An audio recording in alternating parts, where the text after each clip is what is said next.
Yo, what's up, everybody? I just wanted to share a little track breakdown today of one of my favorite techno songs, Century of the Mouse by Cirez D, which is Prydz's techno alias. This is just an incredible track. It's like a dark, hypnotic techno track. Let's dive in.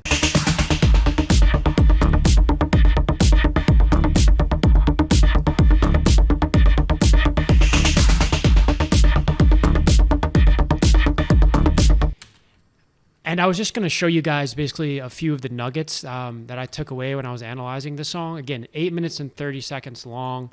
What I just played for you was kind of the final drop, 5 minutes into 20 seconds into the song. And that's the first time he gives us a sub bass. There's a nice boomy kick earlier in the track, but there's no sub bass, which is, if you listen for this song, this sound. That's the sub. That's a sub and a mid bass that it gives us 5 minutes and 20 seconds into the song. Insane use of restraint.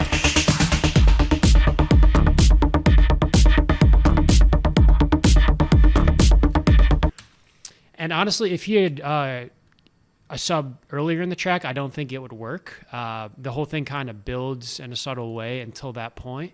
And one thing he does really well on this track is sort of evolve and morph his lead elements. Like right here, you have sort of the fully synthy version of it. Bop, bop, bop, bop, bop, bop, bop, bop, bop, bop,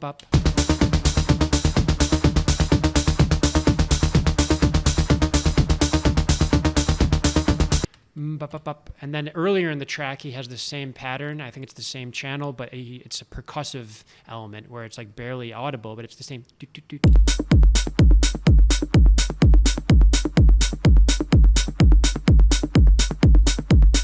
Almost sounds like a really tight like tom drum or something, but you can hear a little bit of the synth in it.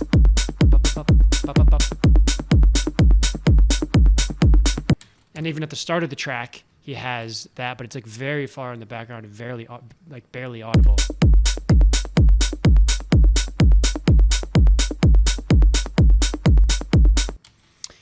And that's pretty easy to accomplish if you want to do that in your track. You can just have, like, say you have any serum patch loaded up. You could just bring down the ADSR knobs until it sounds like super percussive and plucky.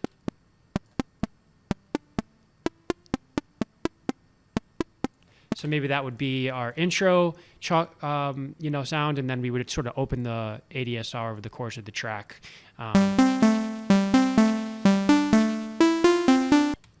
It's also worth mentioning, just if we zoom in on the kick here and kind of loop this quarter bar here.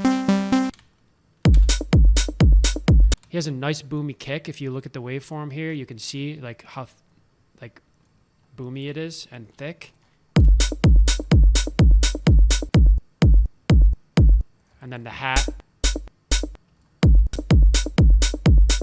So a lot of times if I'm starting a track, what I'll do is kind of nail my kick down first by loading up a similar kick. So if I had, say I found this sample in my library, which doesn't sound quite as boomy, but it does have some nice low end versus his. One thing you could do if you do want to make it boomier is you can just add Ableton's drum bus. You can adjust the key, but just crank up this boom knob here. And then if it's too boomy, what you can do is just bounce it to audio, which I did here. It initially was ringing out way too much, and then you can just tighten it up. A lot of times my kicks will just run right on the half bar right there if the sub comes in right there. But it depends on the structure of your track. And those are a few of the main things. He has like a lot of very subtle like little hits and polyrhythms and all sorts of like minor things that come in over the course of the track. Like if you have the first drop here, if you give it a listen.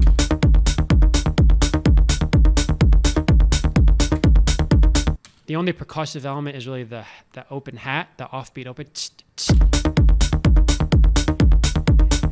And then at the next drop, he had some subtle like closed hats with like a nice polyrhythm, offbeat rhythm. If you listen.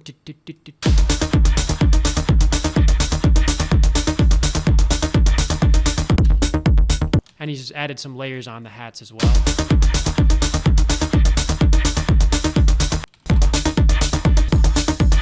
Add some nice ring textures up high later.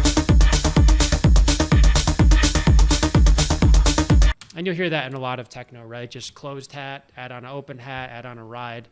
But he also has these very cool, like fluttery white noise perks, like before the final drop, if you listen to this.